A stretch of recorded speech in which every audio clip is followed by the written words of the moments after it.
Hey y'all, today we're going to be setting up a drip irrigation system for our garden. We just got done planting the entire thing this weekend, and last year we spent a ton of time watering and a huge bill, and hopefully this year we can cut that down both time-wise and financially wise by installing this drip irrigation system and automate most of it. So come along and take a look at it. So for our first step, right here along the bottom of the garden, I'm running a 1/2 inch as our main line all the way to the back corner down here. And from there I'm going to branch off and put a emitter lines going down each of the garden rows to drip the actual water out. Let me show you how I do that. Now the first thing I'm going to be using is I'm going to secure the 1/2 inch PVC, the 1/2 inch pipe to the ground by using these U-shaped stakes. I'm giving myself plenty of slack at the front where the water hose will hook in so that I can make changes if need be.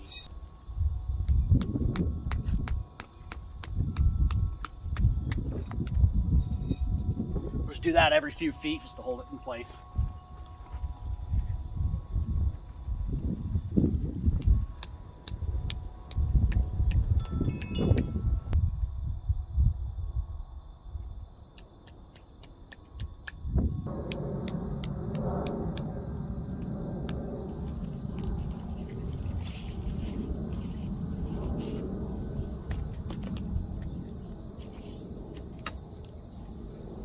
So now that I've got my main line put into the ground and secured, I got to start thinking about putting the emitter line. Now the way that I set my garden up is I've got 9 rows, 3 feet spaced apart, with the exception of my beans over here.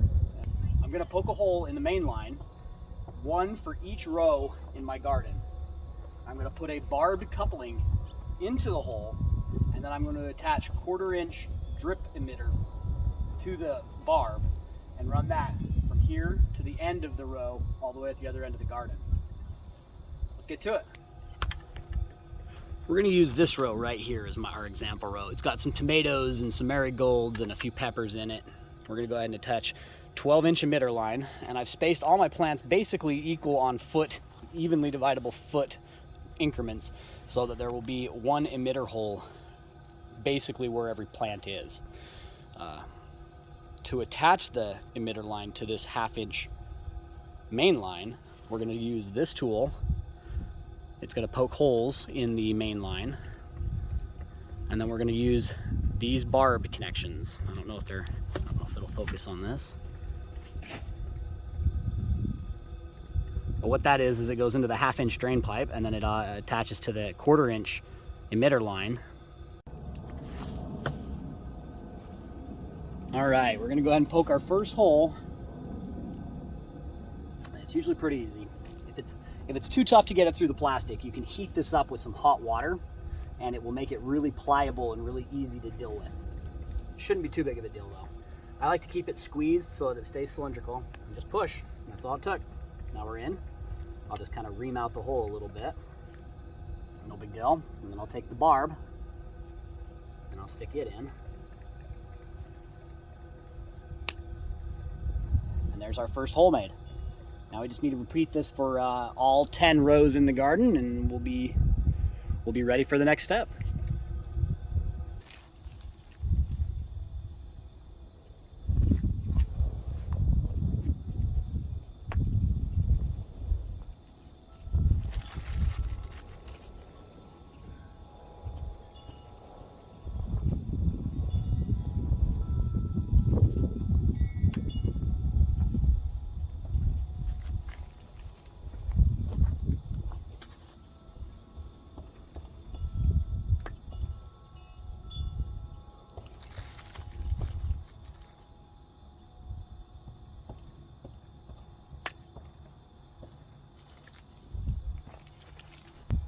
Now that I have all of the barbs in the 1/2 inch main line, and I'm ready to install the emitter tubing, 1/4 inch emitter tubing with these 12-inch holes, emitter spacing right here, and they're going to be held in the ground ever so different spaced with these stakes. What you do is the stake goes in the ground, and the tubing just snaps in the top. That's how that works. We're going to do that the whole way down.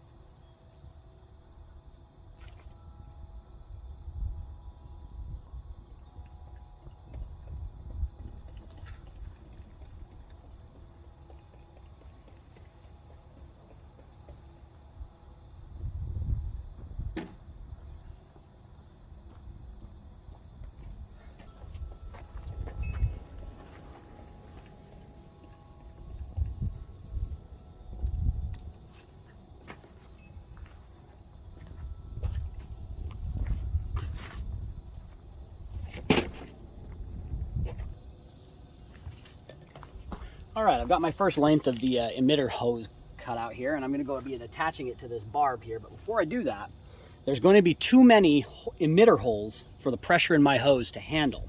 So what I'm going to do is I need a way of turning off individual lines so that only certain lines can be ran at one time. I'm going to use these very simple, cheap, on-off. So what I'm going to be doing first is I'm going to cut off just a small amount of the front of this line. Just yay big. One half's going to go onto the valve on this side, the other half onto this, and the whole thing will attach right there. So in order to control one line, I can just turn this on and off, and I can enable and disable however many lines I want to. That way we don't have pressure problems.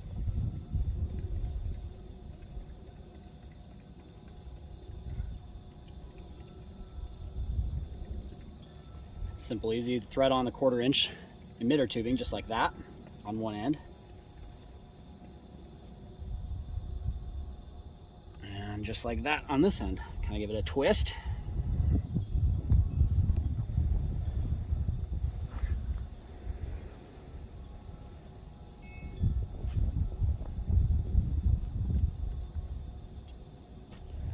And there we have our first irrigation line connected to the main line. Again, next we're going to take these stakes and we're going to be putting them in the ground every so often and using them to hold the emitter line.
Well, I got all the lines ran all the way to the end, and I've got them hooked into the main line here with the on-off valve and the leader lines.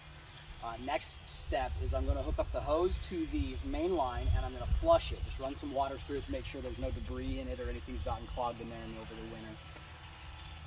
Once I get done with that, then I'm going to turn on each individual line. They're not capped at the other ends, and I'm going to flush them out too, just to make sure that the water comes out without any obstructions at the other end. Once all of them are flowing correctly, then I'll cap them off, and I'll show you what we do there. I'll cap them off, and then at that point I'll test each line to make sure that the weep holes work.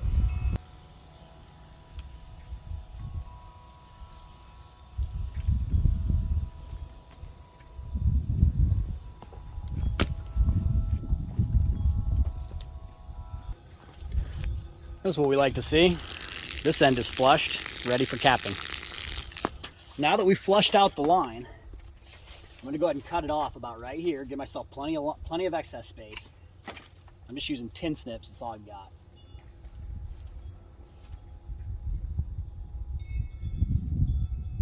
They work just fine. You're going to take this piece, this is a terminus piece. You're going to flip it over.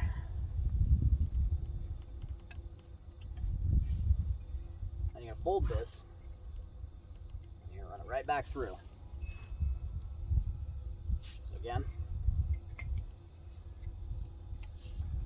thread one side on, bend it, push it back through. That'll create the tension that you need, or the pressure that you need to charge the individual lines. Now what I'm gonna do is I'm gonna go through and I'm gonna turn off all but 3 lines, and we're gonna test the 1/4 inches.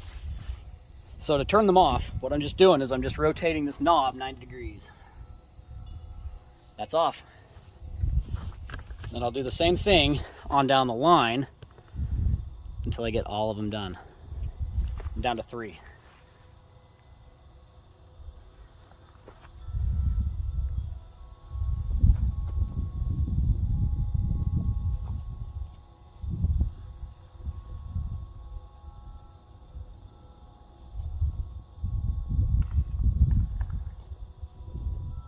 Now that all the lines are flushed out, I'm going to take and I'm going to cap the ends, the far side, with these little caps. These little caps will just create the pressure at the end and allow the emitter holes to leak the water. Well, it's a moment of truth time. Time to turn it on and let all of them flow. I'm going to do 5 at a time and see if it can handle that many. It should be able to, but I might end up reducing it down to 4 lines at a time. But that should drastically reduce the amount of time that my wife and I have to spend watering out here each year. Last year it approached, I don't know, 2-3 hours a day on the days where we would water. It would take forever. So hopefully this saves time and money in the overall scheme of things. Anyways, let's test it out.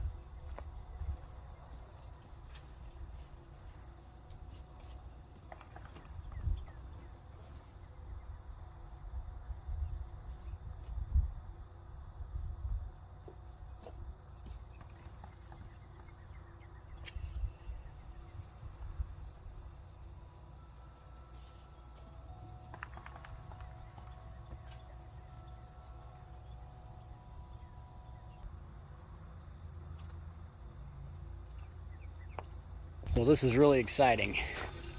I don't know if you guys can see this or not, but they're dripping.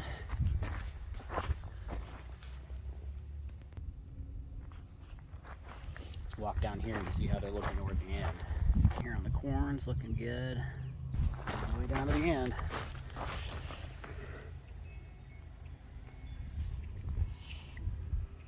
It's all working. While I'm letting that run for the first setting, let's talk some more about the methodology behind this. So I tried to keep it simple, and I went with 12-inch emitter spacing, as I mentioned, in hopes that I could extend it the entire way and it would keep it uniform. As I'm walking down the lines, the rows right now, I'm noticing that maybe I should have went with 6-inch emitter spacing. Some of them are dropping in between the plants, some of them aren't even close. Some of them are right on, or close enough that I think it'll get the roots, but I'm not sure. So I might be separating this out for another 6-inch hose, or I might actually take a 12-inch, another set of the 12-inch, and just cut it so that it's offset from the first run, and then the holes won't match up. That will double the amount of water, but I guess it doesn't matter whether I'm using the 6-inch or the 12-inch. Now, either way, it'll give me the same amount of emitter holes. So right now it's running great on 5 emitter lines at a time. I'll let it run for probably 10 minutes or so. Thanks for following along. Please like and subscribe. If you found this helpful, give it a thumbs up. We'll see you next time.